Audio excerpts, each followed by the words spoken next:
നമ്മളിപ്പോൾ outcome based എഡ്യൂക്കേഷനൊക്കെ നമ്മൾ കുറേ പറയാറുണ്ട്. നമ്മുടെ പഠിക്കുന്ന കുട്ടികൾ ഏറ്റവും മികച്ച ഓൺട്രപ്രണേഴ്സ് ആകണം, ഏറ്റവും വലിയ കോമ്പറ്റൻസി ഉള്ളവരായിരിക്കണം, എന്നാൽ മാത്രമാണ് സമൂഹത്തിന് ഗുണപ്രദമാക്കി മാറുകയുള്ളൂ. അപ്പോൾ ആ ഒരു ആംഗിളിൽ ഈ Nehru group of institution build ചെയ്യുമ്പോൾ ആ ക്വാളിറ്റി ബെഞ്ച് മാർക്ക് എന്താണ് മനസ്സിലുള്ളത്?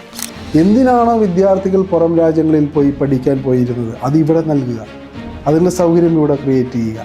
അതിലൂടെ ഈ പുറത്തേക്കുള്ള യാത്ര, ഇവിടെ നിന്നുള്ള ആ റെമിറ്റൻസ്, ഇന്ത്യൻ എക്കണോമിയിലെ അല്ലെങ്കിൽ കേരളത്തിലെ വിദ്യാർത്ഥികളുടെ കുടുംബത്തിൻ്റെ കാശാണ് പുറത്തേക്ക് പോകുന്നത്. ഒരു കാലഘട്ടത്തിൽ ഇന്ത്യയിലേക്ക്, കേരളത്തിലേക്ക് ഏറ്റവും കൂടുതൽ, പ്രത്യേകിച്ച് കേരളത്തിലേക്ക് ഏറ്റവും കൂടുതൽ ഗൾഫ് മണി വന്നുകൊണ്ടിരുന്നു. ഇപ്പോൾ അതിന് കുറവ് വന്നു. അതുപോലെ തന്നെ ഈ വിദ്യാർത്ഥികൾ പഠിക്കുവാനും മറ്റു കാര്യങ്ങൾക്കും വേണ്ടി യൂറോപ്യൻ രാജ്യങ്ങളിലേക്കും മറ്റു സ്ഥലങ്ങളിലേക്കും ലോൺ എടുത്ത് പോവുകയാണ്. അപ്പോൾ ഇവിടുന്ന് റിവേഴ്സ് റെമിറ്റൻസ് അങ്ങോട്ട് പോകുന്നു. മൂന്നാമതൊരു കാര്യം, ആരും ശ്രദ്ധിക്കാത്തൊരു കാര്യം, കേരളത്തിലെ ലക്ഷോപലക്ഷം തൊഴിലാളികൾ ഈ പറയുന്ന നോർത്ത് ഇന്ത്യയിലും ബംഗാളിലും മറ്റുമുള്ള ആളുകളാണ്. ഇവർ ഡെയിലി ഇവിടെ കൂലി നേടുന്നു, ആഴ്ചയിൽ അവരുടെ വേജസ് മേടിക്കുന്നു, തിരിച്ച് റെമിറ്റൻസ് ചെയ്യുന്നു.